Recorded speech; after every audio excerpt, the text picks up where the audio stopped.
আসসালামু আলাইকুম। এবার আমি প্রবাসীদের যারা বাবা মা প্রবাসীদের যাদের বাবা মা আছে, আমি সব বাবা মাকে সম্মান করি, কারণ আমার বাবা মা আছে, ওনারা মারা গেছে। আমি সকল বাবা মাকে সম্মান করি। সকল বাবা মাকে সম্মান করে বলতেছি, যারা প্রবাসে যাদের ছেলে সন্তান প্রবাসে পাঠাইবেন, অপেক্ষায় আছে, অবশ্যই কিছু একটা কাজ যাতে জানে আপনার সন্তান।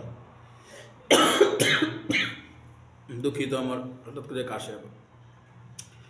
তো সন্তানদেরকে একটা ভালো কিছু শিখাইয়া বিদেশে পাঠানোর চেষ্টা করবেন। আর একটা বাবা মারা, প্রবাসী বাবা মারা একটা কথা মনে রাখবেন, ছেলেকে প্রবাসে পাঠিয়ে দিয়েই তার কাছে বড় কোনো আবদার করবেন না। এই প্রবাসে কত টাকা কামাই করে, কত কোটি টাকা কামাই করে, আলহামদুলিল্লাহ প্রবাসীরা তারপরে সবার মন রক্ষা করার চেষ্টা করে, সবার মন রক্ষা করেই, কিন্তু কত কষ্টে করে এটাকে একমাত্র প্রবাসী বোঝে। ভাই, এসব কথা বললে আমি খুব আবেগী হয়ে যাই, আমার কান্না আসে, কারণ আমি নিজে প্রবাসে আছি, প্রবাসে করি, প্রবাসে ছিলাম, এখনও আছি। তো প্রবাসের বাবা মারা একটা ছোট সন্তান 20-22 বছরই কিন্তু প্রবাসে এখন আসে, 5 লক্ষ 7 লক্ষ টাকার একটা বোঝা মাথায় চড়াই দিতে আছে।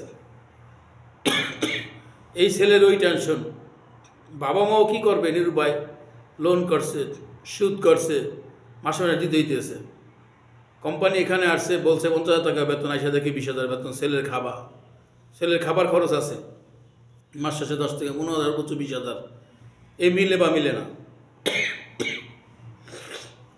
ছেলের মাথাও টেনশন, ছোট্ট ছেলে, এখন আনন্দ করার বয়স ওই ছেলের।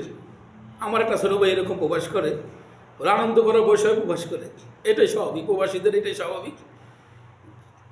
সন্তানগুলো যখন খেলাধুলা করবে, আনন্দ করবে, ওই সময় ওরা প্রবাস করে।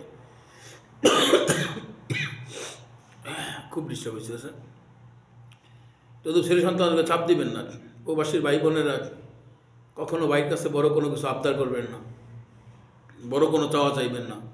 ইনশাল্লাহ প্রবাসে যখন আসছে ভাই, একটা সময় করবে, অপেক্ষা করেন, সময় দেন। তবে কেউ লোন বা সুদ করিয়া প্রবাসে কেউ পাঠায় না ছেলে সন্তানদেরকে, তাহলে আরও বেশি বিপদে পড়বেন। নিজেও টেনশন করবেন, সন্তানদেরকেও টেনশনে ফেলাইবেন। এত ছোট্ট মানুষ প্রবাসে আইসে, কোনো খবরই জানেন না, ওখান থেকে বলতেছে, বাংলাদেশ থেকে ফোন করেন, বাবা ভালো আছে, বলতেছে ভালো আছি, আসলে কি ভালো আছে এটা ও জানে, আসলেও ভালো নেই, রুম পায় নাই, খানার সমস্যা, তারপরেও বলে যে ভালো আছি। বাবা মায়ের টেনশন দিব তো দুই জন্য, কোনো সন্তান বাবা মাকে টেনশন দিতে চায় না। তো বাবা মায়েরা সন্তানদের সাথে সাহস দিবেন, ওইভাবে জোরজবরদস্তি করবেন না, মোটেও কোনো দিনও জোরজবরদস্তি সন্তানদের কাছে করবেন না।